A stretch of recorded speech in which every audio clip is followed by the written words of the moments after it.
It's live streaming, and then we will get started because we're almost at 4 after the hour. Redirecting to YouTube. Okay. And now I'm just going to do this. And oh, Chris just joined us. Right on. Hey, Chris, good to see you. Yeah, nice to see you. Running late today. That's okay. So we're just actually getting started, and it's 4 after, so why don't we get started? Welcome to the Here to There show. This is the second Here to There show in 2021. I'm so glad that you could all be with us here today. And my guest today is Karen Hodges Miller. Am I saying that right? Have I got that close enough, right? Hodges, okay, I apologize. Once again, my learning disability kind of getting in the way there. And so the Here to There show is really, it's an opportunity for my audience members to hear what and meet and get to talk to and ask questions of my guest. And my guest is also going to be doing my webinar on Friday. And so this is really of a conversation. The first hour is about me interviewing and just asking questions. And we're going to learn a little about Friday, what's coming up on Friday. And then the second hour, after we see a bit of we see a video. I'm going to be showing a video that's just kind of silly and where I'm engaging in some shenanigans with my skeleton Phil. And then we will open it up to you guys asking questions if you have any. So welcome, Karen, to today's installment of the Here to There show. How are you today? I am good. How are you? I am really good. Thank you so much for being here with me today and with the audience members. And I guess what we're going to start with is just going to ask some questions. And do you still consider yourself to be a reporter? And then you used to be a reporter. You did that for how many years?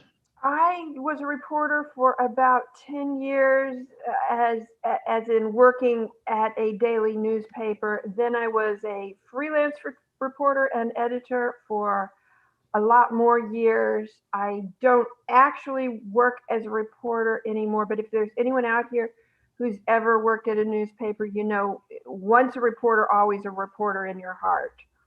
Right. So, That's actually what I was going to say is you can take what is it? You can take the person out of the newsroom, but you can't take newsroom out of the person. there you go. Yes, yes. And so how many years did you hold a gig as a reporter? Just kind of if you don't mind me asking specifically, or really, okay, this is the real question. What have you seen different in the world in reporting from when you started to where it is at now? That's really without putting a years. Whoa, but without, you know, like, oh, okay. I am going to really feel old now. My first job out of college, I worked at the second paper in the United States to be completely computerized. Oh, okay. So once I got out of college, I never worked on a typewriter. I always worked on a computer. And at that time, the quote, what we now call the hard drive, the processor, was in a 6x10 room. And we used to talk about smart terminals and dumb terminals and all these things that don't even matter anymore. So that's the technical place of where I'm coming from. And how do I talk about everything that's changed? I used to work for a local daily paper, and now local daily papers mostly exist online. It's all changed. It's all different. It's a whole new world. 10 years ago, I interviewed a business coach who said every 5 years you have to reinvent yourself. And I took it to heart, and it's been very true. Okay. So So just to give the audience some contents on this, when Karen and I spoke the first time happened to be last week, when in the midst of what was going on in your capital, because for those of you who don't know, I'm a Canadian from Edmonton, Alberta, Canada. So we watch what happens down in the States, down below the 49th parallel. But it's kind of curious to see that going on. So do you think that there's a lot of art, there's a lot of people saying there's a lot of and it's almost conspiracy theorist tones that basically there is no real true free reporting anymore because of who owns the actual papers. And that's what they say is that you have the right wing agenda and the left wing agenda, and they influence everything. And we're actually being told that we're being fed this. The liberal agenda is feeding us a pack of lies, and that we don't think independently because we've been told all this and whatnot. And so, what do you have to say about as a veteran news person about these kind of assertions? If you have any idea how real professional newspapers and professional news reporters work, how things are vetted, how things are separated from the money making part from the reporting part. No, look when you go to see something online and you're not sure if it sounds right or if it's from a place, a reporter or a news organization you don't know, go look them up and see if they're credible. Right, and then but that check Snopes. Snopes is very good. and what's that? Snopes, SNOPES.com. What is They that? fact check. They are fact checkers and they're very good. Okay. But in this world of I don't like what you have to say about me, so it's fake news, and the fact that there's this whole focus that it's not real, it's not true, there's a hidden agenda, that kind of stuff. Like, I find it to be really disconcerting because who am I supposed to believe? And even though I would say with the fact checking on that could be suggested that's really not true anyway, right? So there seems to be an assault on what truth is, and that we don't seem to have a North Star as to what truth really means. Would you agree with that, or do you think I'm off base here? There's an assault on truth. There's still a North Star. When you hear something, no matter what you hear about it, check it, fact check it. Look, the Wall Street Journal is very conservative. It has its opinion pieces that are extremely conservative. But when they write about what's happening at Amazon.com and the price of stocks, they're still credible. So check everything today. Be your own North Star. Make sure you've got your compass. You know who you trust. Try to trust the big guys. And I'm going to turn off my phone. And yeah, it's harder today, but check everything and look at both sides. Well, therein lies the problem, right? Because from this Canadian's point of view, what it looks like is there looks to be very little difference from the different parties in the United States, and I'll clarify what I mean by that.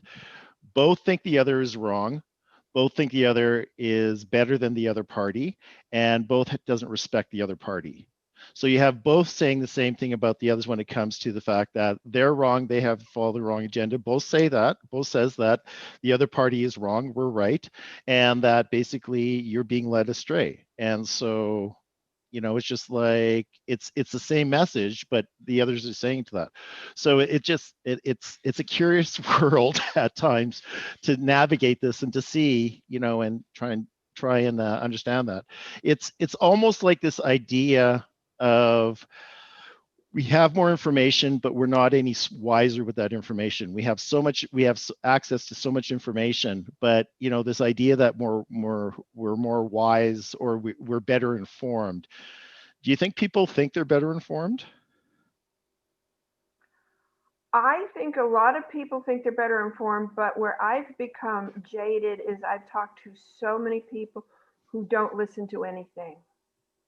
The average person on the street who's just out there not listening to the news, not, just totally oblivious to everything going on. And be informed. Get your news from all sides. Get the liberal, get the conservative, get the in between. I'd like to go with the in between, um, and try to check everything and make sure. Yeah, I think it's harder. It used to be you got your morning newspaper, you trusted it, you read it, and you were done. But you have to fact check everything these days. Right, right. And the other thing too is that there seems to be, I haven't seen it as much here in Canada, but in the United States, and that is, if I don't agree with you, then it's not too far. There seems to be this, well, you're un-American. You're not American if you don't embrace my ideas and whatnot. And again, that's just like, when did that a different of opinion happen to me? My nationality's in question, right? So, I don't usually ask questions like this on that, but you're, from a newspaper point of view, from a news person, a reporter, this is just, I find very, interesting. I thought this was going to be an easy conversation. You keep putting me on the spot here.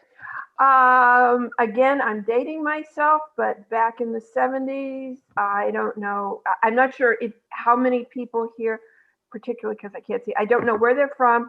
I don't know how old they are.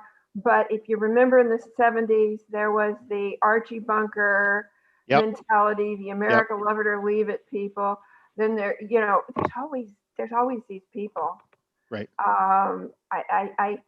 And if anyone really wants a really excellent, heartwarming, make you feel good about America, go to Twitter, look up Arnold Schwarzenegger, and watch the video he put out over the weekend. It is wonderful. It's all about what America always is, what America should be. And I honestly was crying watching it because it has been an emotional week. But there's always a faction of people who say, well, if you don't think like me, you're wrong. So we're just, all of these social media make it easier to be more vocal about it. Right. There's a movie out, The Social Dilemma. Are you familiar with it? I am familiar. I have not yet watched it. Yeah, what they really hit home on The Social Dilemma is how the algorithms continue to put in your face. We've known this. This is not new information, but they really talked about the background for it, the engineering on it, and how we're constantly being fed the same information over and over again. So that is also, I think, part of the problem sometimes is that if we're not prepared to entertain a dissenting view than our own, then that's that. How can we have discourse? And that's the thing, is like, wasn't democracy supposed to be about discourse, about having conversations, about basically finding that? So it's just concerning as a Canadian, because America does lead the way in many ways of what's going on, and it makes me wonder about whether or not this is going to be a trend into democracy in the world on that. Are you concerned about democracy? Another hard question. No, I'm Okay. really not. I believe I really believe in democracy. I believe in the country. I believe in our goals. I believe in, most of the time people get it right. And Americans in particular, we are like a dysfunctional family. We like to fight with each other. I'm wondering, did I accidentally get myself onto Zoom twice again? Nope. Because I Nope. see my picture here saying it's connected. Oh yeah, you are actually. I see that. Yeah. So I'm showing a different view. So yeah. Well, anyway, I will try to. I will try to make sure I've unconnected myself. yeah. Or as long as you can't hear me, I guess it's okay. No. And I can mute it over here, so it's all good. So. Okay. Yeah. Okay. There was a while there where I was. I was getting everything in double time, but yeah. So I'm trying to disconnect my. It's not working. But so I'm in two places at once. That's kind of nice. So anyway, yeah, I really basically am pretty optimistic. I did say, to my mother, who's 93, I said to her the other day, we always read books and we think about what would it be like to live in these, incredibly interesting times. And then I said, well, you lived in World War II. And she said, yeah, but I was in high school and it was happening over there. But, she goes, but I do remember hearing about Pearl Harbor. And so, well, how did you hear about it? And she walked down to get a hot dog at the hot dog stand and was coming back, and a newsboy was on his bike saying the news, and that's how she heard. Well, my first reaction was, how come you were going to the hot dog stand on a Sunday? How come grandma let you go to the hot dog stand on a Sunday? You wouldn't have let me go to a hot dog. She's like, no, I wouldn't have let you go to the hot dog stand on a Sunday. But yeah, it's interesting to live through interesting times. Yeah, absolutely. Okay, so let's move back more to back to not less about the Something I really know about. Well, I think you have an opinion for sure and whatnot. So in our conversation last week, you had said something that I found kind of interesting, and that is every single news reporter thinks they want to write the next American next great novel on that. Can you just expand a bit more about that? Okay. Well, first, when you are a reporter, you're working with people who love to write. And the second thing you learn about people who love to write is they are all procrastinators. We all have the next great American novel or Canadian novel in our bottom desk drawer, and we're always going to finish it. And one of my goals has become to help people get it out of the bottom drawer and onto the internet and start selling the books. So how I came to that, as I said, as a reporter and editor, my friends would always ask me to edit things. And I would see these wonderful novels or nonfiction books, and they weren't, they were getting edited, they were getting to agents, but then they were sitting and they were never getting published. And then I watched the internet come along, and I watched Amazon come along, and I said, I can do something about this. And so somehow I had a friend, I was helping her write a book. And at the end of the time of writing the book, she decided that she really didn't want to publish a book. She wanted a divorce. And I decided that I wanted to open a publishing business. And so that's the short story of how I really got here. So yeah, I started trying to help people back at the beginning when Amazon was very young and was just coming out, and my business and I have grown with Amazon, which I like to call the favorite site that every author loves to hate. We can't be authors without it these days, and we hate it. So because you hate it because it's a machine. What do you hate? What we hate it because it's very big. Amazon is in the business of making money for Amazon. Yep. It's not in the business of making money for authors or anyone else who sells on Amazon. And the rules can be difficult, complex, and hard to deal with. They every time you feel like you've got a great algorithm and you're making money, they change it so that you're making less money as a seller. So yeah, we can't live without them, but we love to hate them. So I do have some questions about Amazon and the whole book thing, but let's just go back to the procrastination. of writers on that, and a couple thoughts come to that. Somebody said to me once, if you want a, I don't know what it was, if you want a um, if you want a report, you know, a 10-page report, give me a week. But if you want a 1-paragraph report, give me a month, because it takes so much longer to do that.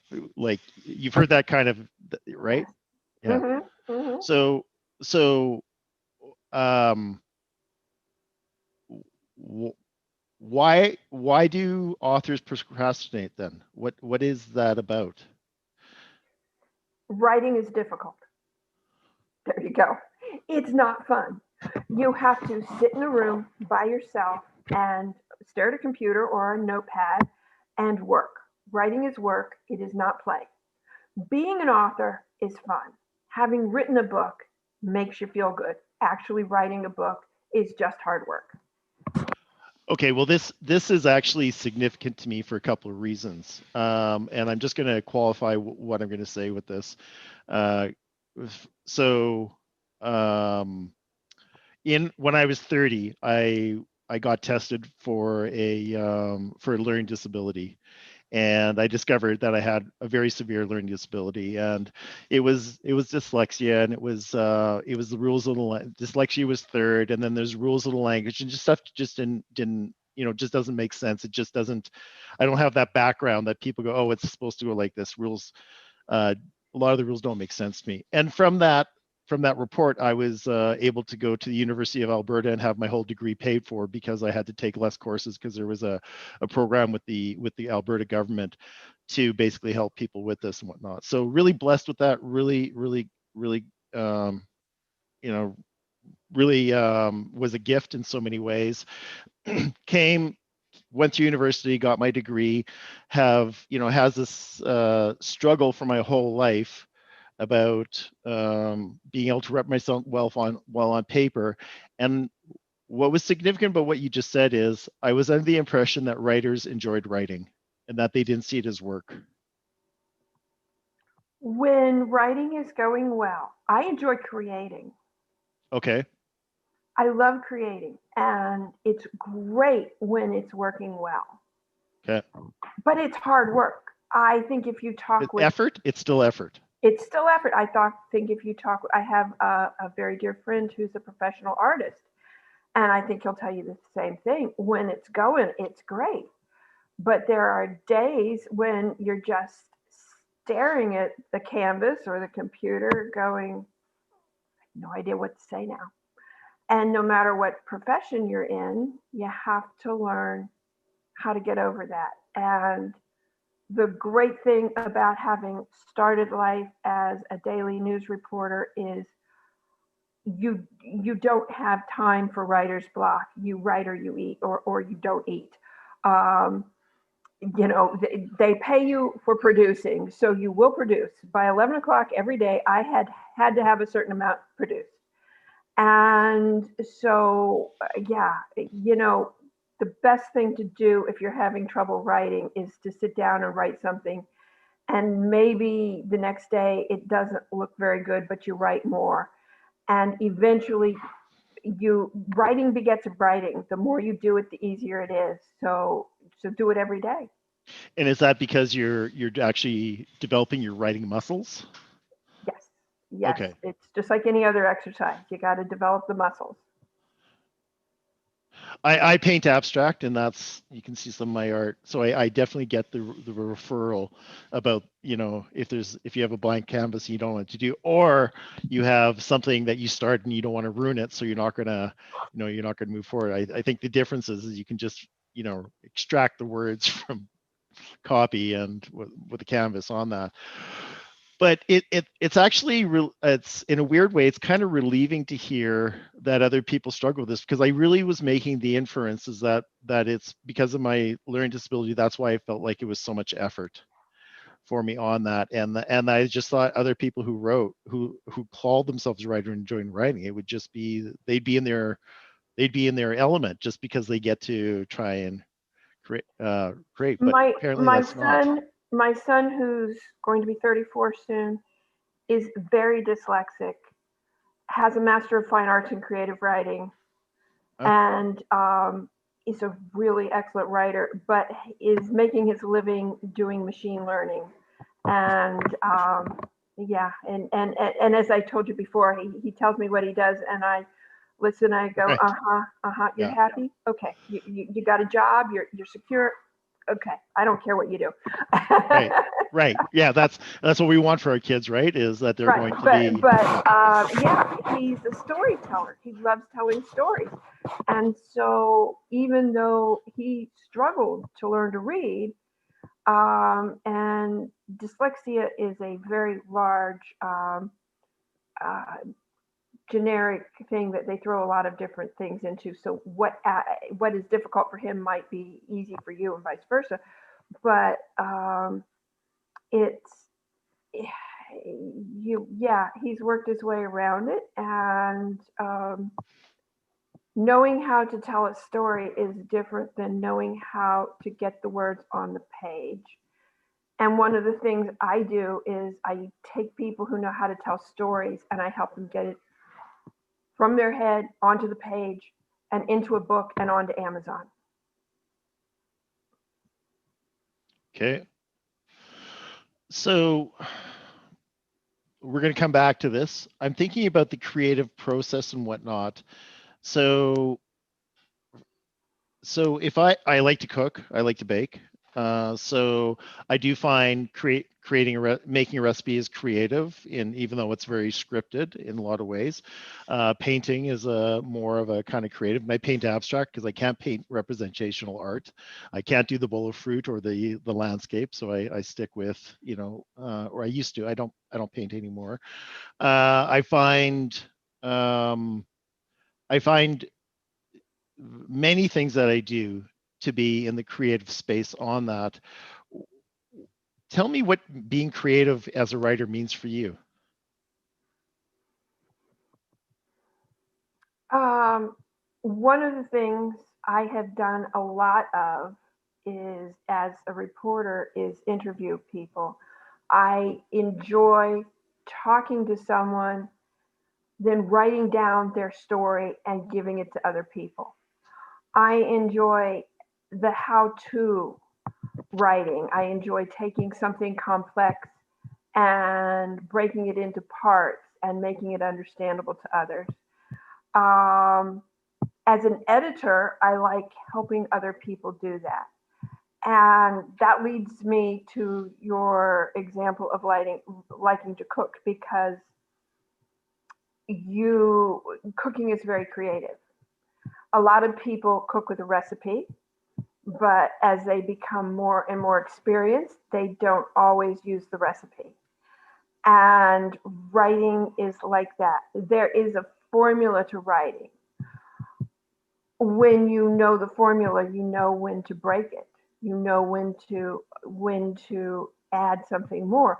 You know when, wow, this didn't taste quite right, so I'm going to, add a little more salt and garlic.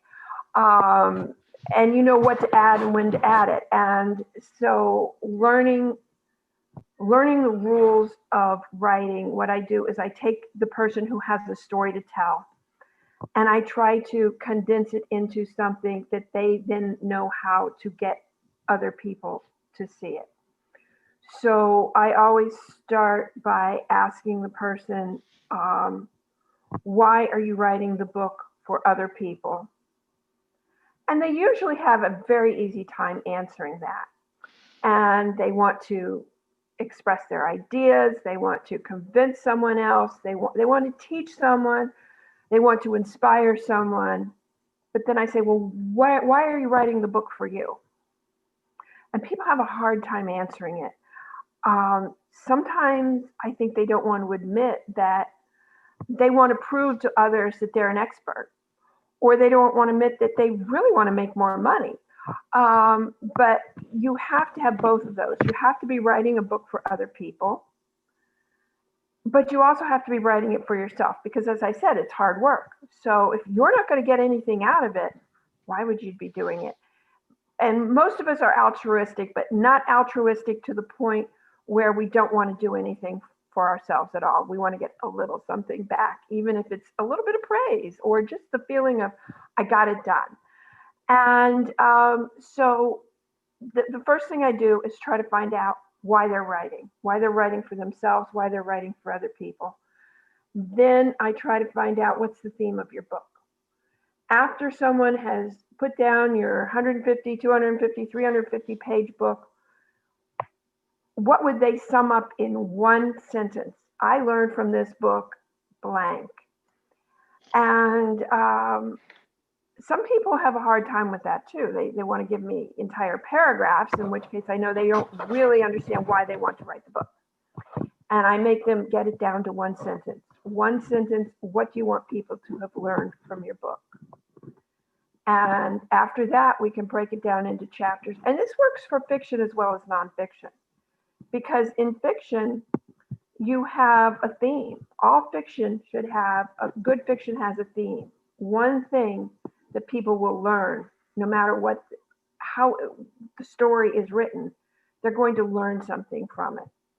So how, in nonfiction or fiction, how are you going to move from chapter 1 to chapter 10, 15, 20? And each chapter will lead you forward in showing that message, so that at the end of it, they go, that's what they meant to say. Well, I'm oh wow, you're actually really I'm learning a lot here today. Much like I always enjoy learning, right? So, but some of the stuff I'm learning is revealing to me on that. So one of the overlap, so when I work with businesses to help them with their messaging so that they are able to actually have an effective message, because I call myself a message crafter, because there's a lot of what you say that writers don't know that also businesses and entrepreneurs don't know on that. And so the three questions I will ask is, what do you sell? Apple doesn't sell computers, it sells ease of use. Nike doesn't sell shoes, it sells a lifestyle. Michelin sells safety, not tires. So what do you sell? The second one is, how do you know you're relevant to your ideal client? And people actually have a hard time answering that one. They have a hard time answering the first one. But the third one, which is very similar to what you talked about, is, why should I believe you're doing it for anything other than money? So the question is, what is your motivation to do the work you do? Because very few people do only what they do for money. So in your case, what you're talking about, the fact is that, why are you writing the book for yourself? What's in it for you? So that's that selfish payoff about stuff, right? Like people will, there's a reason why people go into a career or a vocation or an industry, because at some point it's meeting another need, but they don't really have that clear understanding. And the other thing when I'm helping people with their branding is, and I will say to them, what do you want people to say about what your services when it's all said and done? What do you want them to say to other people? And that sounds kind of similar about, what is your book about? So they can talk about it and they can just say on that. So people really struggle with that one takeaway, that one major takeaway. Yes. Okay. And what I find the people I work with struggle with the most is admitting that I just want to sell a few hundred books. I would like to make money selling books, or I want people to know that I'm an expert. I want to, I want people to know how to make the best widget in the world. But, and that's the altruistic part. But I want them to know that I'm the one who taught them to make the best widget in the world. Karen, can you just hold that thought? People have trouble actually saying. Yeah, just hold on a second. I see a message from Patrick saying he's having a hard time with the sound on here. Is anyone else having difficulties with the sound?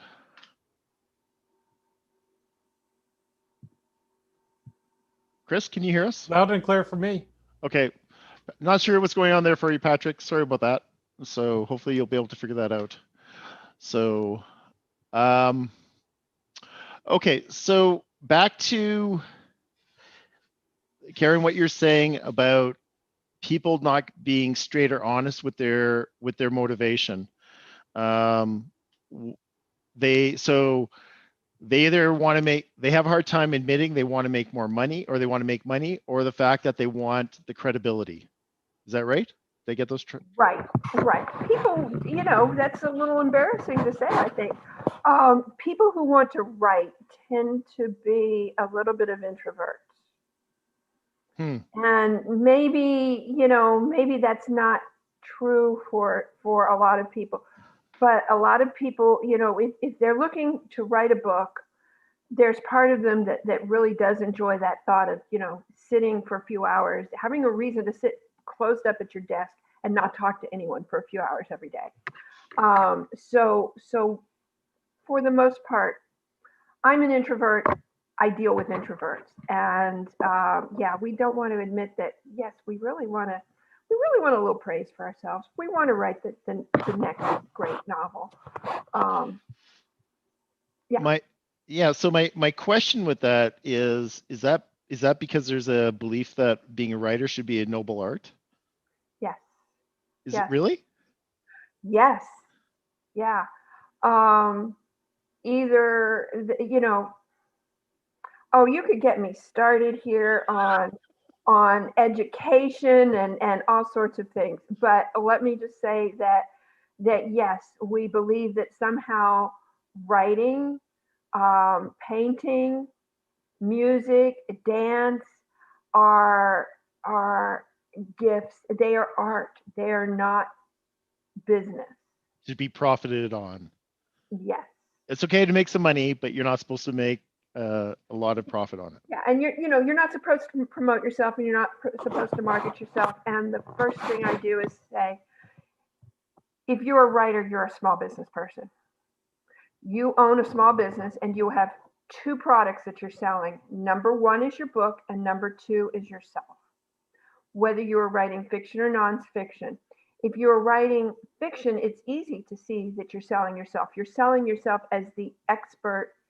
I think I don't know if I said nonfiction. If you're selling nonfiction, you want to be seen as an expert, or you wouldn't be writing this book. Maybe it's I want to be seen as an expert in collecting 18th century stamps, but you want to be seen as that expert, no matter how small your little world is. If you're a fiction writer, you want to be seen as an expert in writing your kind of fiction, so that the reader wants to read more books, so that readers want to read book 2 and book 3 and book 4 that you write. And you've got to sell yourself, because the best way to sell book number 1 is to write book number 2. And the best way to sell books is to talk to people about them. And that's the other thing I tell people. If you're a writer, you need to be a speaker. And if you're a speaker, you need a book. So you better become a writer. They go hand in hand, no matter what you're writing. Okay. So this, I do a webinar called How to Position Yourself as an Expert.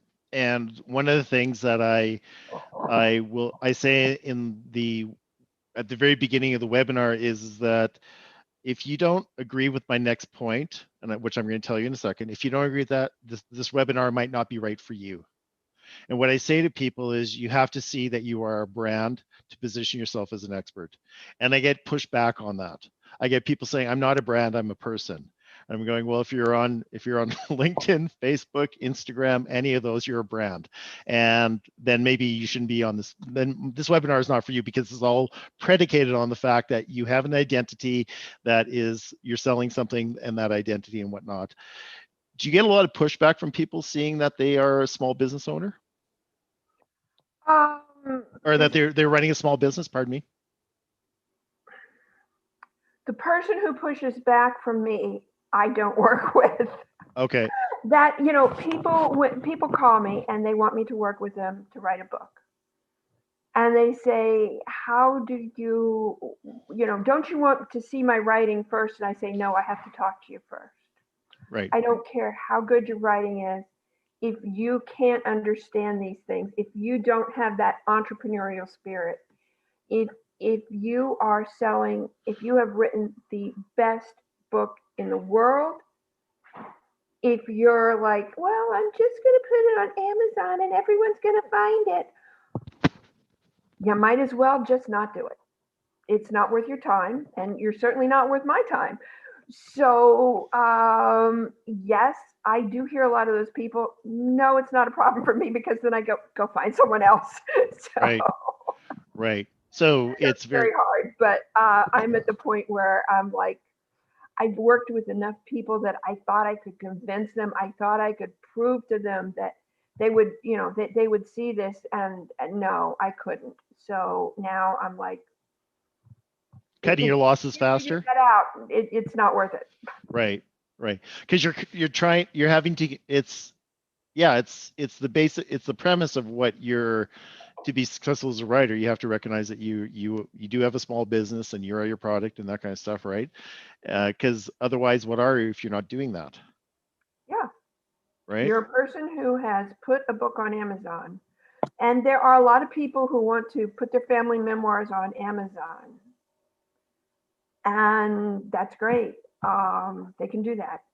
That's fine. Right. So are there, and are they doing that just for prosperity or prosperity? Prosperity. Is that why they're doing it? Sometimes. And I do occasionally, I had someone that I did work with like that. He just wanted to put up an ebook. It was his mother's diary. She had been in a pogrom, or that's not a pogrom. What do they call the neighborhood in Poland that they put the Jews into? Ghetto. No, that was anyway. What was it, Chris? So, maybe I'm wrong, but So I think the pogrom was when they took them out of it, but.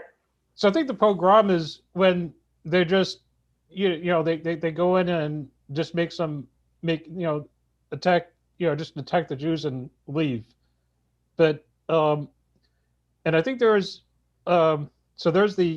ghettos where I think Jews ghetto, sometimes. That was the word I meant. Yeah. Yes. Okay, yes. so it's a ghetto. Okay. Yeah, because we think of a ghetto here when we use the term ghetto here, we mean a very poor, rundown neighborhood.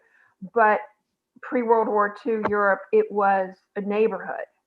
And so they would go into specific neighborhoods and they would inter the people and take them to camps.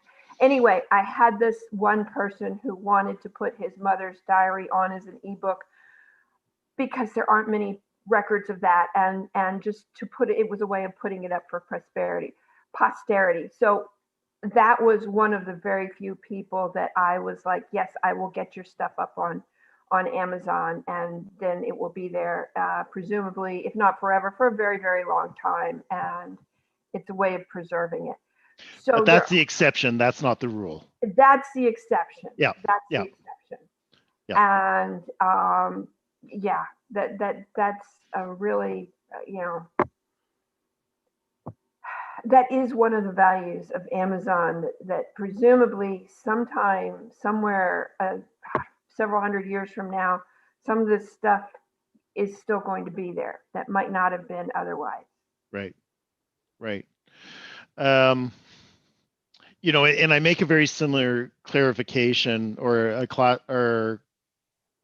I make a very similar statement when it comes to why people have video content on the internet. And it's, unless you basically for your family, I'm not talking about those, or showing your kids Christmas content. I'm not talking about that. I'm not talking about in a group that you're going to share with. I'm talking the majority of the people have one reason, and one reason only, that they want a video on the internet, and that is to influence behavior. Yes.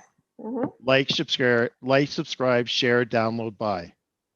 And so and what I say to people is that if you truly want to influence people's behaviors or influence their thoughts, then there's things you have to do. But at least admit the fact that you want to admit the fact that you actually do have this desire that you want to influence people. Because if you don't want to do that, then what's the point? Why are you here? And that's something else altogether, right? Mhm. And most people get bored after a while. Get bored of. The marketing of it. Sorry.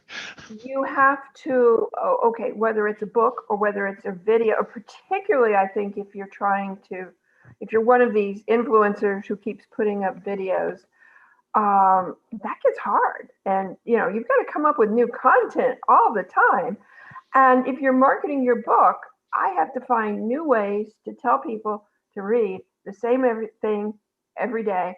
And if I'm not getting enough returns, I get bored doing it and I do less. And so I get less return. And then I go, oh, well, so as, as one friend of mine says, it worked so well, I forgot to keep doing it. So if you market your book one week and you sell 10 copies and you're like, yeah, that was great. And then you don't market anything for a month and you're like, but see, nobody's buying. Why would I do that again?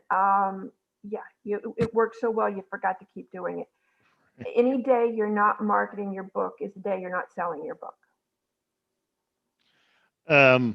So along the lines of myself being an abstract artist and whatnot, when I I may mention this to you, but I found a group that I was able to actually display my art with. It was a weekend thing. It was a whole gala and whatnot, and I was able to show my art. And what I came to understand very quickly is that I need to have 3 skill sets as an artist.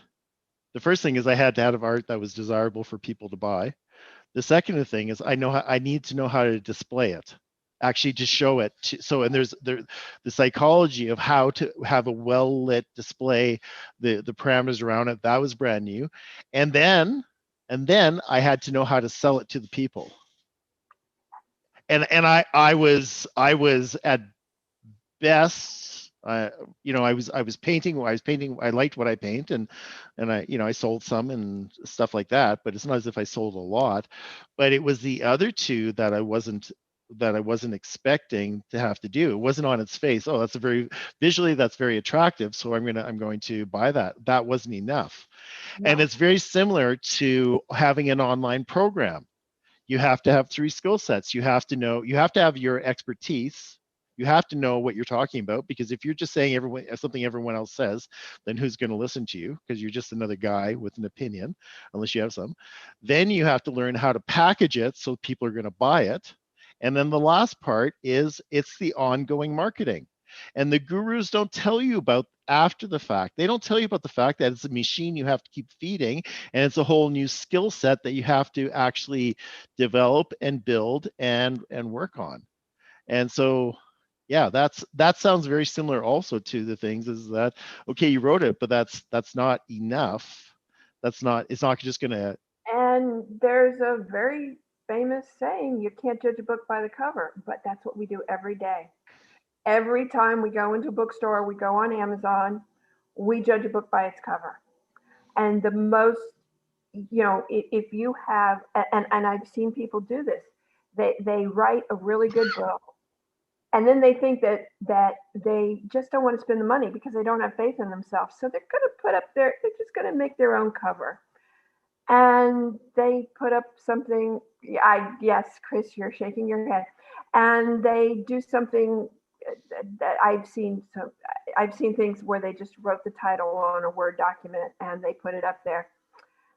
And I had a person call me several years ago, and he had written a book and he wanted to sell more books. Well, how many have you sold? Well, I've sold 50. Great. That's a really excellent start. Now, where have you sold them? Well, I took them to my local bookstore. Yeah, you can tell this was more than 5 years ago. I took them to my local bookstore, and my friends and neighbors have bought them, but I can't seem to get anyone to buy it on Amazon. Well, let me see your cover. So I went on Amazon, I looked at his book cover, and it was literally hand drawn, like stick figures.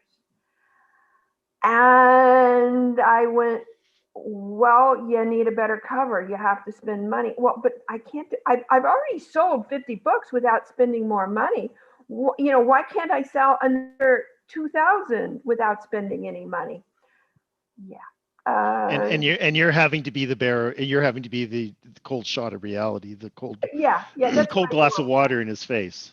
I think I've become very hard. I'm like, yeah, I'm really good at throwing cold water on people. I don't enjoy it, but yeah, that's I try to let people down gently. But yeah, Right. it doesn't matter how great the book is if you haven't done every part of it professionally. And I tell people it takes a village to write a book. You need the writer, but the writer also needs an editor because you can't judge your own work. After the editor, you need a proofreader because after the author and the editor have looked it over several times, they can't see the mistakes that they've made. They see what they know their mind wanted to type, not what their fingers actually did. So if they have typed TEH instead of THE, they don't see it anymore. So you need the proofreader. Then you need the graphic artist who will put a good cover on it. You need a marketing person who can help you figure out how to market, who can help you decide. Um, Being able to write a novel is a different skill than being able to write 3 great paragraphs to sell a novel. That's a marketing person. They know how to do that and they do it well. So, are you going to use a social media approach? You may need to have someone do social media. So you need 5 or 6 people on your creative team, and they need to not be your mother, your husband, your wife, your child, your neighbor's best friend's daughter who's really good with computers and can give you a great website for free. Um, and yeah, you have to actually you have to believe in yourself enough to spend money to do it right. Yeah, and those 4 or 5 things that you mentioned are different skill sets than writing. And so there's this belief, and this happens in so many places, so that I can do it all, right? I can take care of all of that. It's interesting. I of course, it's not that I never subscribed to what you're saying about the judge a book by its cover. One second.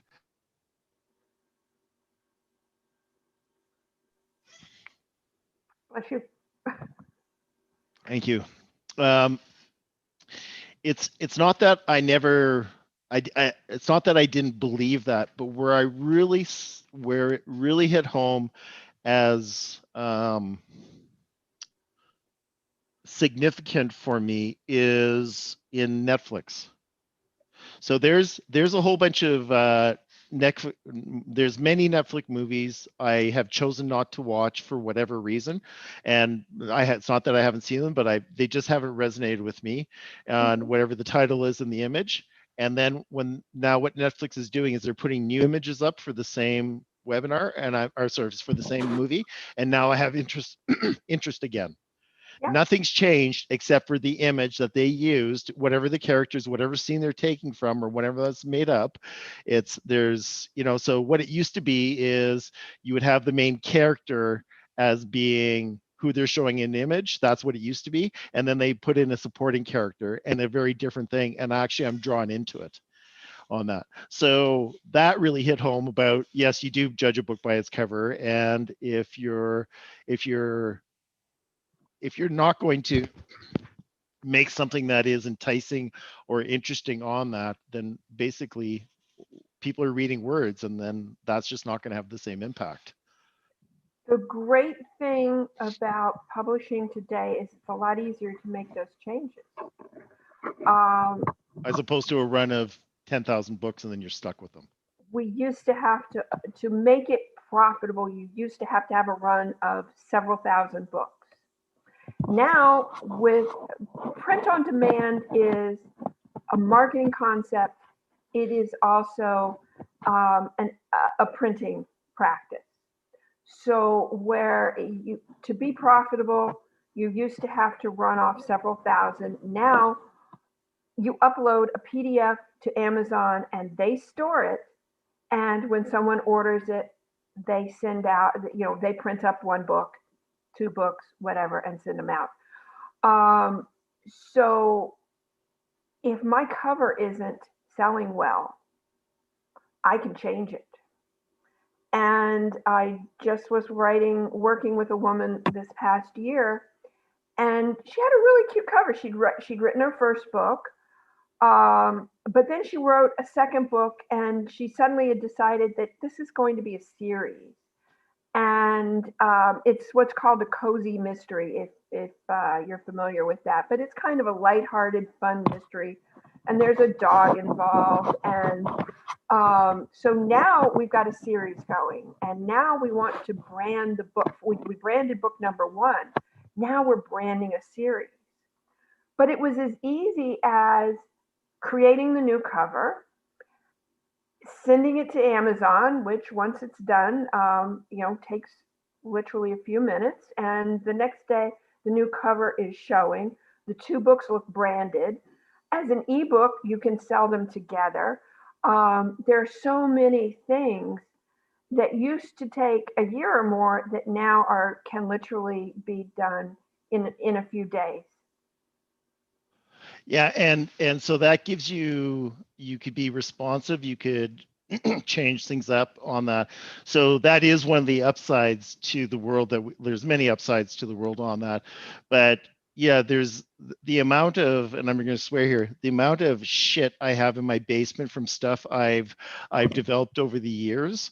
From I had an online program which I thought was, of course, is going to work. So I had everything from all the copy that I had printed off to bookmarks that were laminated that I was going to give out as gifts and all this kind of stuff, right? And it's in a filing cabinet in the basement, and there it sits. Just throw that away. Just go throw it away. Yeah, I think I'm definitely going to do that. Okay, we are at the top of the hour. I'm going to now, just to let people know, I always, at the top of the hours, I show a video of, it's where the impetus, where Bare Bones Communications came from. And it actually has a skeleton in it. So if you're kind of weirded out, oops. Sorry about that. If you're weirded out by a skeleton, I'm forewarning you right now. And so let me just share this, and I'm just going to turn off my video camera and while I play it, because I'm just going to go to the bathroom really quick, and then we'll get back right to it right away. So share screen, sound, share sound, optimize for clips. And this video is 92 seconds long, so it's not that big of a commitment.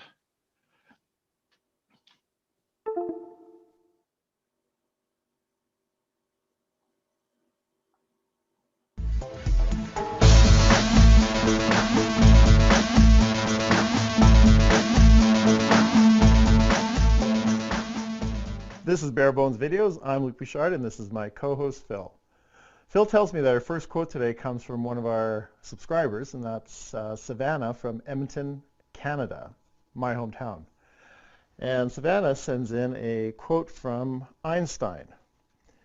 Never memorize something that you can look up. Well, Savannah, those are pretty smart words, and I really agree with that, because we got enough stuff we're trying to retain in our head as it is. Phil, what's your response to the quote that Savannah sent in? It's by Mark Twain, who we obviously like quoting. A clear conscience is usually the sign of a bad memory. Okay, Samuel, if you say so. If you have a favorite quote, send it in, and Phil will send you a picture of he and I mucking about. Please like this video and leave a comment below, and subscribe to our YouTube channel. I'm Luc Bouchard. Thank you very much for watching this video, and I encourage you and all my clients to find your own truth and live a free and glorious life. You take care now.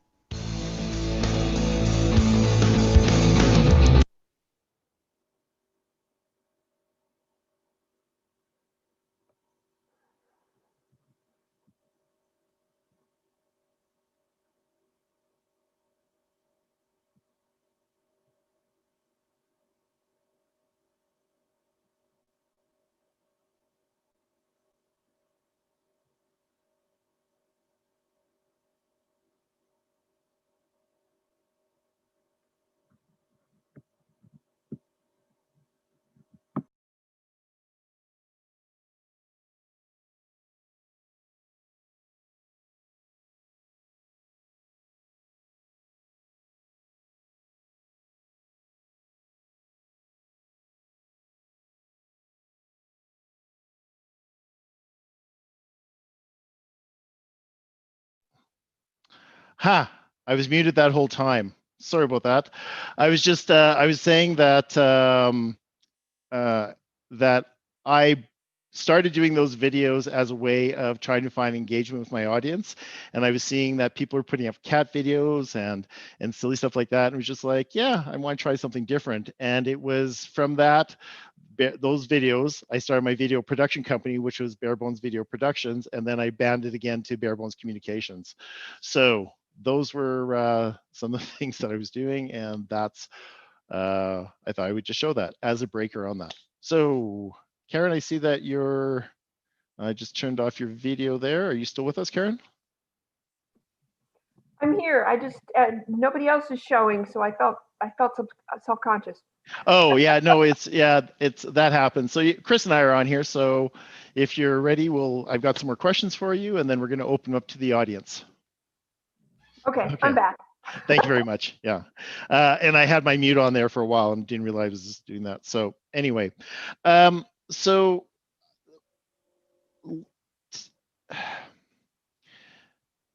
there's photographers out there that are they specialize in things like portraits, or that they're going to be a food photographer where they shoot only food and whatnot. And the skill set that's needed for a one type of photographer would be very different from a different type of photographer on that. Let's talk about a copywriter and a technical writer. And are they different? Are they the same thing? Or are they? I really don't know, because because people use the words and they seem to use the word interchangeably. Okay. All technical writers are copywriters. Not all copywriters are technical writers. Okay. Copy is an old-fashioned journalism word for you gave the editor a copy. You wrote with 3 or 4 pieces of God. My brain is a sieve today, obviously. But you had all these duplicates. You had one that you kept for yourself, and one that went to this person, and one to that person. So you gave them a copy of your work. And so a copywriter was what it became called. And so if you are in the business of writing, you don't talk about writing a manuscript as much as you talk about writing copy. I'm always talking about my copy, and I talked about it to people who aren't in the business and they don't know what I'm discussing. So everyone who writes is writing copy. Okay. Not, but I cannot write technical copy. There is medical technical copy. There is engineering technical copy. There is, I just was speaking with a person today who writes for financial publications. My specialty has always been the personal interview. That's what I really, as a journalist, I always specialized in the one-on-one personal interview. So everyone is a copywriter, and we all have our specialty. Does that help? That definitely helps on that. And that's actually, I didn't know why they called them copyright, because you gave a copy of what you're doing to them on that. Okay. So, so to be, how they say that, actually, that's not going to help. So do you have to have the technical background to write technical copy? Or is it just a skill that you've learned how to write about something? Like how would somebody write about, let's say, the mechanisms of an engine, or the features of a vehicle, if they don't know the vehicle? Like they would have to do that, right? That's really not technical writing, is it, though? Yes, it can be. I'm going to borrow from my son again. It's great if you're a purple. Does anyone know what a purple squirrel is? No. Okay. Purple squirrel is geek for someone who is good in multiple areas that are not usually compatible. The person, so a lot of people who are good in computers aren't particularly good at writing. Right. Okay. They tend to be, so my son can write and do technical stuff. So he's a purple squirrel. It means he's in big demand. That's what at least he tells his mother. So you can come at technical writing in two ways. You can, like, I have a degree in journalism. I know a lot of people with degrees in journalism. And the woman that I was speaking with today, her name is Jennifer. And she was hired by someone from Wall Street who wanted a specific, had a specific business on Wall Street and wanted to have her business branded and talked about. And she hired a writer. So Jennifer became an expert in writing about financial stuff. And she started out as a writer and learned about financial things. Then there is the person who is financial. They know all about the financial area, but they happen to enjoy writing and have an ability for it. And so they do it from the other way. So the thing is, if you want to be a technical writer, decide which one or two areas you're going to be writing about and learn about them, and then also at the same time learn about how to write well and and as Jennifer told me, her job is to take the technical stuff and explain it to the non-technical clients so they understand it. So how to demystify it, how to break it down, how to make it ingestible. Is that really a different way of saying that? A lot of times. And that goes back to exactly what I was talking about before. Who's your market? You can be writing about how an engine works. Are you writing about how does an engine work as a children's book? And that's a very different book. Right. Are you writing about it for the beginner who is going to learn about engines? Or are you writing about it for the car aficionado who has 14 Mustangs of varying ages and wants to know all about the inner workings of the Shelby Mustang engine? Those are three technical writers, but they all have a different skill set. They all have to have a different knowledge, and they all have to know their audience so they know what vocabulary they're using. Would knowing their audience be more important than knowing the technicality of what it is? Depends on it. No, because the person who can write the great children's book on how, what is an engine may or may not be able to write that really technical book on Shelby Mustang engines. Right. Okay. So,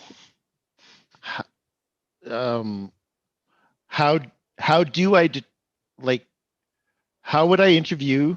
How would I determine whether or not a copywriter is somebody that's good for is what I need? Like I if I had to pick and I very well may with my job with where I'm CMO with, like that's because we have data scientists and then we have salespeople. That doesn't necessarily mean we know how to each other. They're speaking two different languages. Right. Yeah.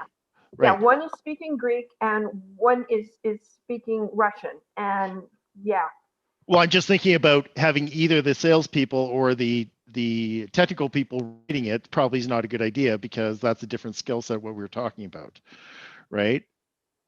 The salesperson may or may, you might find somebody who's good at both, but you might need a copywriter. You might need someone who specializes in advertising copy for a particular type of business or can learn it quickly because of what else they've worked in.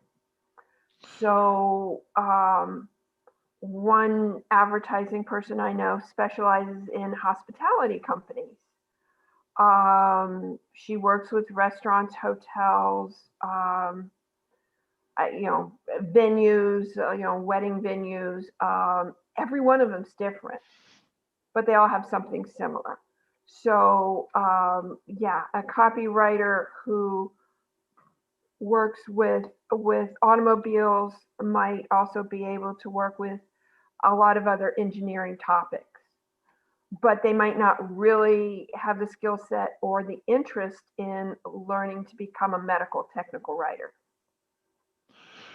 There's also about, how much of a learning curve I want my copywriter to have to go through before they can actually start getting me results, right? It's just like, I need copy this week. We're launching the website. We need to have something like that. You don't have the latitude. And I feel like as somebody who went through my educational background, I learned to interview people.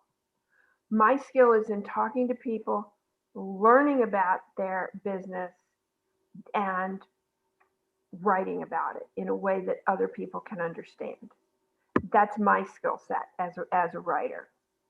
I also have other skill sets as an editor and a publisher, but as a writer, I'm really good at digesting, at talking to someone, finding out about them, and then giving it back in an explainable way. So you can find, it also depends on your market. So the company that is trying to sell to the average person is different than a business to business in a very technical field. So if you're Nestle, Yep. and you want to sell chocolate to me, that's one thing. But Nestle also has parts of it that they sell raw ingredients to manufacturers, and they want a whole different level of information. Their buyer needs a whole different level of information. Right, because it's a different, it's going to be, it's funny you should mention that, because there's a chocolatier here out of, well, I don't know if they're out of Edmonton, but I noticed that their chocolate is being carried in the supermarkets, and like bricks of white chocolate, they're just selling that, but it's their brand that you recognize them on that. So how they would have convinced a brand, like a grocer like Safeway, which is pretty massive here, to be able to do that, would have a different copy, of course, than selling to the consumer and whatnot. Yeah, or if they want to sell that white chocolate to Nestle to make a bar, that's a whole third item. Right. That requires a different kind of selling. Okay, so I am going to open it up for questions here from the audience, to see if people have some, because I've got more I can ask. But how I wouldn't even know how to actually find a technical writer to do copy, what, any suggestions on what I would, is it like seeing their previous work? Is that the way I interview people? Yeah, you start asking around, you go to LinkedIn, you call me. Well, I that was definitely on my radar. I've always told people, I've done some seminars on how to get publicity, and I've always told people the best way to get on in the newspaper or on a television station is to know a reporter. So go out and make friends with the people who are doing this. And I had been looking for an additional editor to do some work for me. I've got enough work. I need to hire a new person. So that's exactly what I did. I called and emailed everyone in my business and went, who do you know? And I belong to networking organizations, that also have, other copywriters, editors. I belong to a group called Network of Writers and Artists. Obviously, first place I went. Hey guys, I need an editor. Do you know? And yeah, it took me a few days to find someone who A, was free, B, had the skill set I needed, and C, wanted to work at the price that I wanted to pay. Oh, they're available, not that they're working for free, but they're, yeah, Right. okay. Yeah. That they have, because, that I talked with one person who's great, but she's like, I am totally tied up with clients right now. Call me in the middle of February. That's wonderful if I needed someone in February, but I Right. need someone in January. And No. how wonderful for you that you're busy. Or that's Yeah, not. how wonderful for you that you're busy. I'll put you in my file, and I'll get back to you if I don't find someone, but I've got to have somebody this week. So I kept on dialing until I found the one who met all my requirements. And are they generally paid? Is it per gig, per job? How is there a couple ways that you pay to people to write copy and technical stuff? Per job, per hour, per word. You can find people who go with any of those.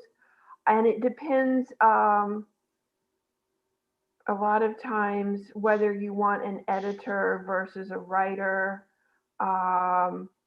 Editing a lot of times tends to be per hour. A writer very well might give you a price per job or per word. There's also a reference book called Writer's Market. Okay.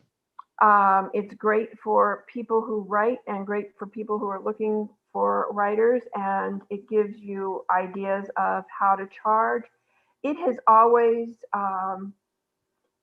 always preferred and recommended people go with the per word charge, and I don't know anyone who's ever actually done that. Charge per word. Yeah. It would seem that maybe this is maybe I'm off here, but it would seem that the more famous you are, the more you can get away with charging per word, or the better reputation you have. Yeah, I don't know. But see, how do you? Okay, you are also an artist. Yeah. And anyone who works in not just an artistic profession, but in a profession where you're selling your services, you're selling your ideas. How do you charge for your ideas? How do you charge? You put a value on a painting. A lot of times, if you go to a show and you have a painting that's 3 by 5, mm-hmm. or you have a painting that's 6 by 10, people want to pay less for that smaller painting. Right. But how much thought went into it? Yeah. How much time did you have to spend thinking about it? So when I have worked as a journalist and I've done freelance writing, I get paid per story. And let's say I get paid $150 for a 1,000-word story. But one time I call the person I'm interviewing, they answer right away. It's a great conversation. I really connect, and it takes me an hour to write that. And the next time the person puts me off. Now I'm on deadline. I've got to keep pursuing them until they answer. I've got to, call them 5 times. Finally, I get them on the phone. They agree to an interview. But there's some people who just don't explain themselves well. They make it difficult. And then there's the people who don't want to tell you anything because they're sure in your 1,000-word interview that they're going to give away all their secrets. 1,000 words is not very many. And right. I'm not inspired. I have trouble writing it. It takes me all day, and I still get the same amount of money. Yeah. So anybody who is in a creative profession or a cerebral profession knows what I'm talking about. There, and that's why I say, it's great to be a writer when the words are flowing. It's hard to be a writer when they're not. Yeah. So this position I have with as chief marketing officer for this company of Ireland and whatnot, in negotiating what I'm my involvement. The owner is saying, yeah, it's kind of easy if I hire someone to write code, then I can see either I have code or I don't have code. I'm talking about literally figuring out how to sell to data scientists. And my only measure is when we sell to when actually data scientists are actually leaning in and they're getting better results than what they had before I was there, or through my influence, that kind of stuff, right? But it's very tenuous as to what I bring to the table. And if the owner right now decided to sever the relationship, I would have a hard time, besides all the hours I put in, to really demonstrate what I brought to the table, because it's kind of it's a bit of a critical mass where everything starts coming together and there's different parts on that, right? But showing your value when it comes to something intellectual like that's very, and not only that, it's like I'm sure people have said to you, can you proofread this, when they want it for free, right? Right. Yeah. But you would never go to a mechanic and say, can you fix my transmission for free? Right. So this Actually, if we knew the mechanics, we would probably find that they have plenty of friends who expect that. But yeah. When I got to a certain point in my career, I developed a motto: no more free newsletters. And every organization, every church, every PTA group, every Girl Scout troop and Boy Scout troop wanted me to write their newsletter. Right. So that became my motto: no free newsletters. Right on that.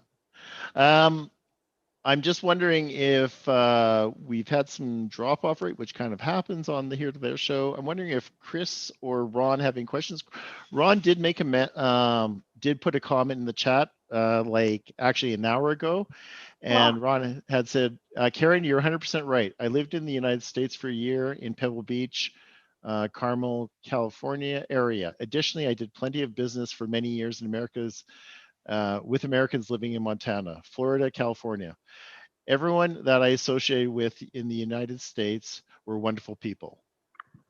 That's nice to know. It's odd because,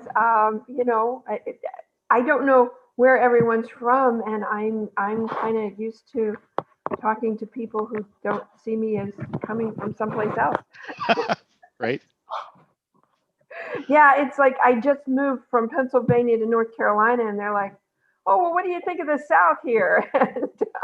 Right. And it's really not that different, right? I really like the weather better. Yeah, it's a lot warmer. Yeah, absolutely. So Chris or Ron, did you guys have any questions that you wanted to ask before I dominate all the time? I do. Yeah. I think I might have missed where Karen.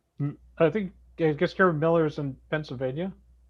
No, I was in Pennsylvania until August, and now I live in North Carolina. Oh, nice. Yeah, I just moved. Oh, wow. Yeah, I'm up in Providence, Rhode Island, which is not that far from New York, from New York City. Mm-hmm. Yeah, just the other side of New York City. Yeah, and I think I had more of a comment. I found it very. I think I found your comment about the hard work of writing very, very interesting.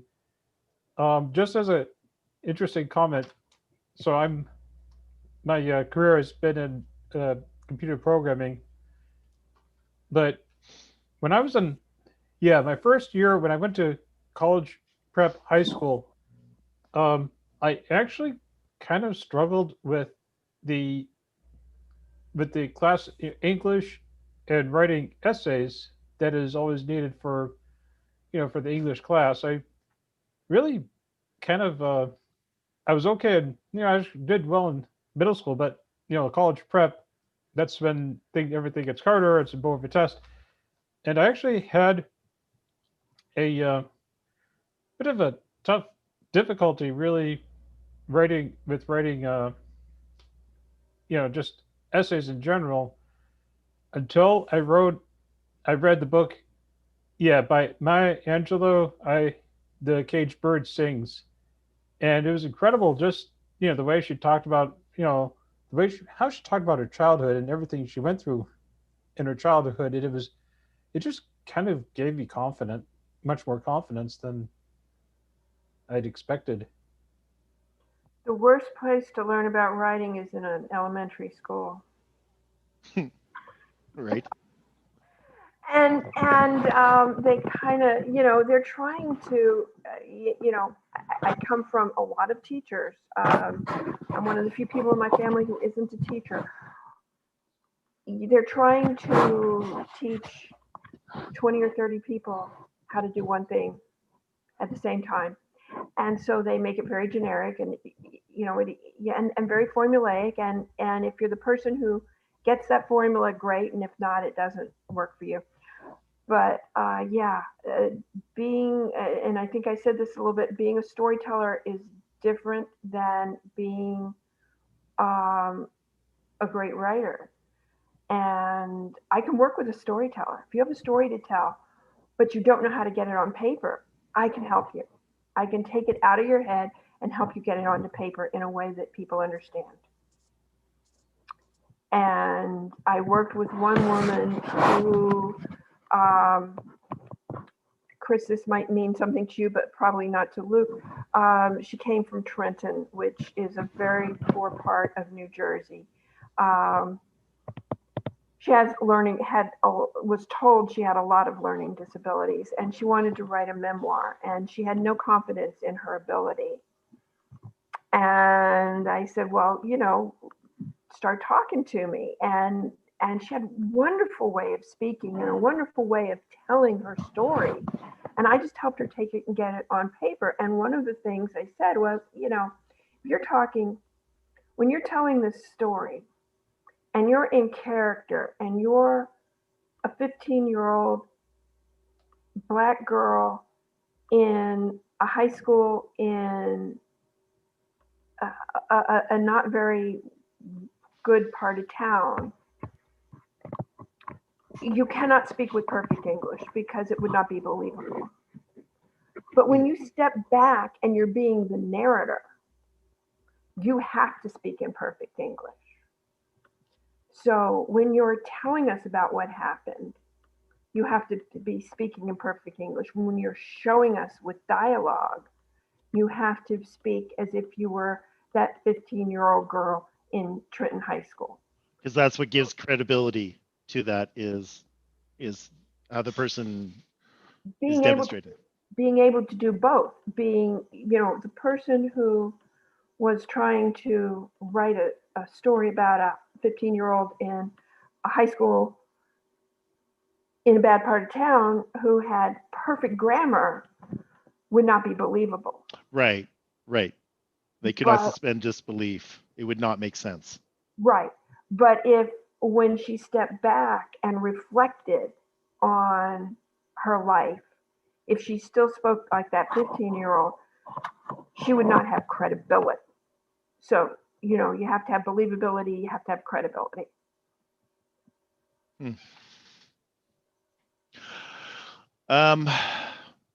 One of the other things that, going back to Amazon and the necessary evil of Amazon for the writer on there, I find it very interesting the amount of people that are saying that they're on Amazon bestsellers and whatnot, and and when I found out the criteria for it, about the fact that, so is that my understanding is correctly, you have to sell the most in a is it in a genre or an area to basically be called a bestseller? Yes. But that's a lot harder than you think in certain genres. Oh, I can imagine. I can imagine. But if my genre is shearing sheep and I sell one copy and no one else is writing about shearing sheep, it would seem that, and I'm not saying they have a category for that, but it's all relative. If no one else, if there's It's nothing else. relative. And sometimes people get lucky. I don't know if I was, I've spoken to a lot of people recently, and I don't know if I was speaking to you about the working with the ballet company. Nope, that's new information. Yeah. Okay. So I did some work January of 2020. I was contacted by someone who works with a ballet company in St. Louis, and they had created their own take on the Nutcracker. That's the Nutcracker at the St. Louis World's Fair, 1904 World's Fair, and they had performed it. And they were going to perform it again, and they wanted to create a book that would be sold at the kiosk, sold to the moms and the dads and the grandmothers and the aunts and the uncles that would go along and work with them, give them another way to make some income at their shows. Great idea. Okay, so we start on this book, and then COVID. So along about June, they decided that obviously they were not going to be having a Nutcracker in the traditional way. We turned it into an ebook, but it's not just any ebook. It is an interactive ebook. They created bits and pieces of it so you could read the book, click on it, go to a link, whatever. Where was I going with this? I had a reason that we were. I was talking about bestsellers on, and you said sometimes you get lucky. Yes. So we put this up on Amazon. It's a great book. I will recommend it. The Nutcracker at the 1904 World's Fair. It is an ebook. It's really nice. There is a category for children's ballet books. Perfect. Right. Not a lot of children's ballet books out there. I would bet not. But there's enough, There's enough for there to be a category. There's enough for there to be a category. Okay. So they did not become number one, but they did become number two in their category, because as a nonprofit, this was a book written by committee. It's amazing that we got this done in less than a year. But there was nobody who could really shepherd this through the whole let's get it to number one process, but they did get it to number two in the children's ballet book category. That's great, because getting to that number in that category means that it was going to be promoted more by Amazon. The catch-22 of Amazon is Amazon doesn't promote your book until it sells a lot, but it's hard to sell a lot until Amazon promotes your book. So how do you work around that? And I am doing an entire marketing, along with this week, I am doing a 5-day marketing seminar to learn more about how to sell more on Amazon. This is something you're doing. I am not giving it. I am. I thought you were. Okay. I am taking it to learn more, because you can, no matter what field you're in, no matter, I consider myself an expert, but I can always learn more. So I'm taking a 5-day course in this. So yes, then I had one person who did a book on decluttering, and he really had a kind of a unique whole. It was called Real Value. Had a really good take on it. There was no specific category. The self-help category he was in was just huge. There were thousands of books in it. Getting him high on the list was a lot harder. The ballet book, we put it out. She's got a lot of people because she's, locally known, and, even though they couldn't do the Nutcracker, she had a lot of students and they all bought the book.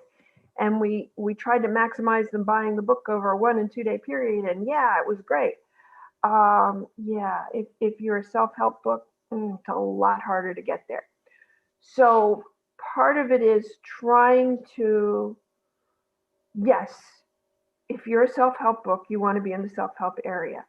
But within that, try to find a category that you can be in that that will take you into a smaller area so you can get to a higher rank. So people that I have known who have gone this track of writing a book and on Amazon, it's like, buy my book during this time so that we can get that kind of, so that would bump that up and whatnot. So that was more than just to be the #1 bestseller on that particular day or that week or what. I don't know if that's how it works, but it's more than that. It's also then it basically feeds the Amazon algorithm to basically sell. It's selling, so we're going to sell more and that type of stuff, right? Right.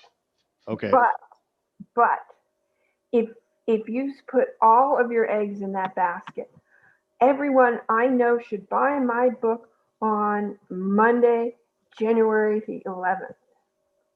And I'm going to be a bestseller. Woohoo! I'm a bestseller. And you do no more marketing. Yeah. Within a week, you will start to fall. Within a month, you're going to have a ranking down in the millions.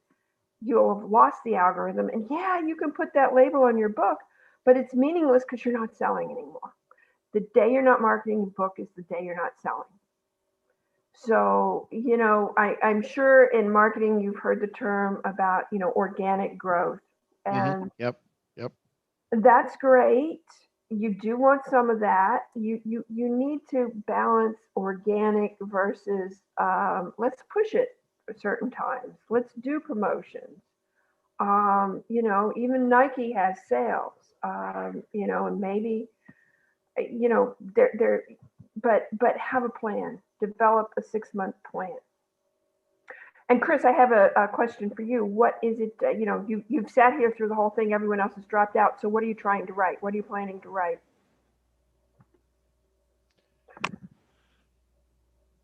I am not, to be honest, I am not really planning to write anything. I actually had an opportunity to write a book on the C++ programming language a couple years ago. I think it was from it was one of those kind of ebook companies that they make a ton of these ebooks, and then I noticed that half the time they just go on sale, like 2 for the price of 1 or 10 for the price of 1 or whatever. So didn't really look like a big moneymaker, but I'm kind of, I would say I'm more interested in connections and information, knowledge sharing, than saying, okay, this is going to be my book. I'm not there. And the other thing, just to let you know, Karen, on Friday for your webinar, we now have a reach of 17,000 people it's going in front of, and Chris is part of that. Okay. Chris has a meetup also that has what, 2,300 people, Chris? Oh, I have one meetup with about 1,000 people, but I did not put your event on that one. Okay, because there's one that you sent me. Anyway. That's Friday, you can still do it. Oh, wait a minute. I think I did. No, I think I did. There's a web development group that I assumed, and that has over 1,000 people, but I did not announce the Friday event on that because wouldn't make sense. Yeah, but I did assume like southeast, I think it's like southern or southwest, western, like Massachusetts professional network that I took over, or I assumed from Meetup, and I did put it on there. I don't know how many. Well, Right. the link you sent me showed a couple thousand people on it. So what Wow. we're doing, Karen, is with my 20 meetup groups, we have that, and then there's a guy who lives in California who has a group in Florida. Is it Chris? His Yeah. his meetup. I think that's one I sent you about. Has like 5,200 people, and then there's another woman that contacted me, and she has 5 or 6,000 people on her meetup, and they're the Macho Book Reading Club or something, or the Mucho. Do you remember what it was, Chris? Anyway, so combined, the aggregate combined of all of them is like, north of 15,000 people that are going to, that it's going to get in front of and whatnot. So that's the best reach I've had so far. And, the fact that somebody had saw your the webinar on my meetup, they came to me and said, can we promote it on our platform? Yeah. And I said, of course. Of course, yes. Yeah. On that. Yeah. So, Chris, find me on LinkedIn. If you go to Karen Hodges Miller, Karen Miller gets you nowhere. That's one reason I use, my maiden name also. But if you put Karen Hodges Miller into LinkedIn, you can find me and we can connect. That'd definitely be awesome. Because I've actually thought about often, gee, maybe is there a book to come out someday? I just thought that off a and book on. inside of you. A book inside of you. A book somewhere. Yeah. Well, this actually something I didn't tell you, Karen, because when we were talking last week, and I haven't mentioned it, I have written an ebook, and the ebook was as a way of credibility for my coaching practice. Mm-hmm. And so it was just something that I could give to people, and I could, as value added. Hey, if you sign on now, blah blah blah type of stuff, right? But there's no. I don't feel a bucket list for me is to write a book and to be published. I guess my question is, what do you think of the population? Just, I'm not asking for any hard and fast facts or anything on that, but do you think that, am I the exception or am I the rule to, My husband tells me that he must be the only person in the world who doesn't want to write a book. But that's because, I'm in this little world where everyone who talks to me wants to write a book. Right. There are about 2 million books published every year in the United States. I don't know about Canada. So just in the United States, there's about 2 million books published every year. So what does that work to be? 10% of the population? That's now a lot of people write more than one book. Yep. That takes you from, the guy who's writing, how to sell stamps to Stephen King. And so, yeah, the average book sells 200 copies. Again, that's from that guy who only does 1 or 2 books to J.K. Rowling, Stephen King.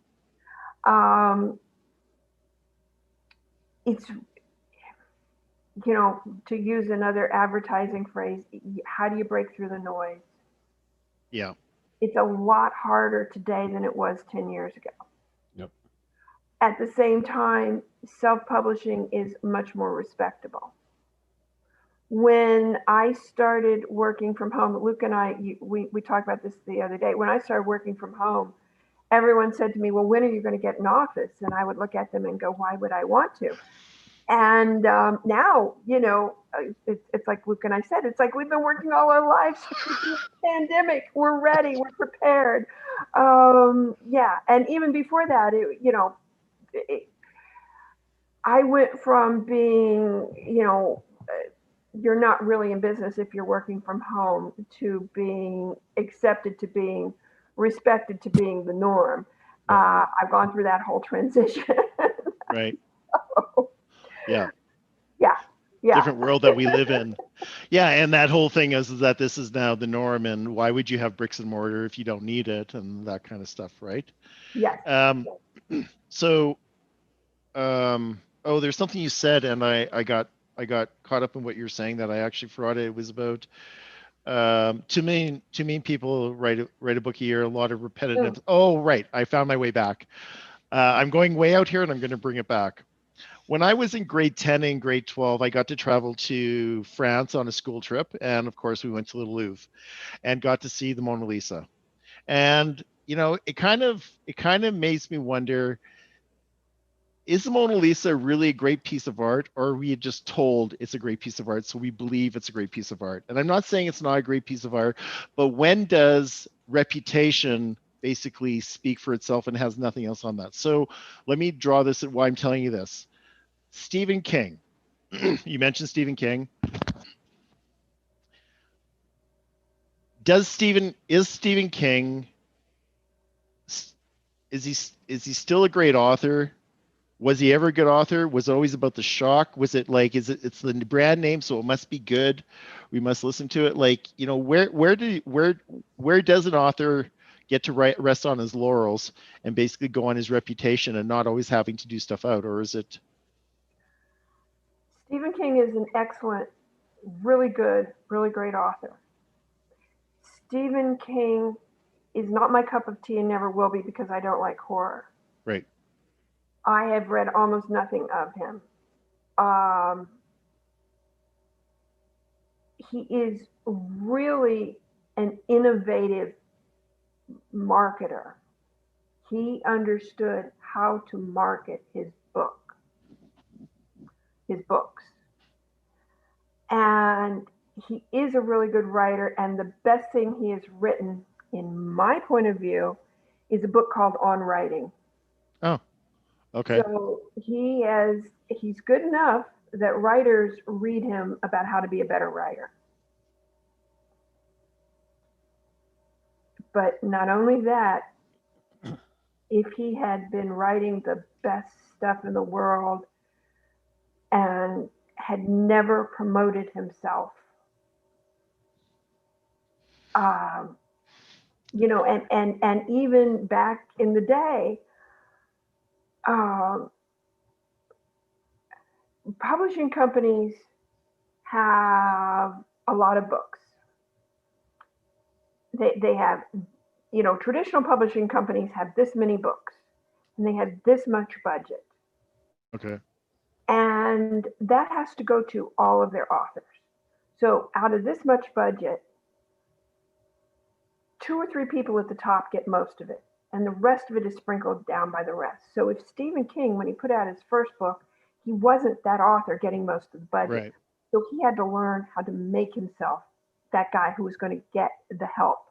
Just like that whole thing, like with Amazon, the more you sell, the more Amazon helps you to sell. Right.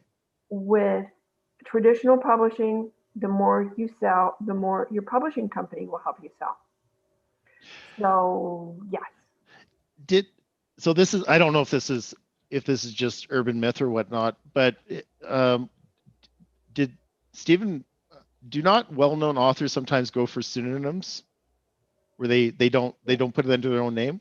And isn't that to prove that they still can write and people aren't actually just buying their name? Or am I wrong about that? No, that could be one reason. But okay, are you familiar? Neither of you two might not be. Are you familiar with Nora Roberts? No. I heard the name. Okay, she's a very, very, very well-known romance writer. So if you say to almost any woman in North America, who's Nora Roberts, they'll say, "Oh, I've heard of her. I've at least read 1 or 2 of her books." Like Harlequin romance? Harlequin romance, or she's better than Harlequin romance. Okay. But she's been doing it for so long. She probably, like years ago in the 70s, she might have had something on Harlequin, but she graduated out of Harlequin years and years and years ago. So you ever heard of J.D. Robb? Nope. J.D. Robb writes this futuristic crime series. Okay. Really, really good. J.D. Robb is Nora Roberts. Anyone who knows Nora Roberts knows that she's also J.D. Robb. Okay. But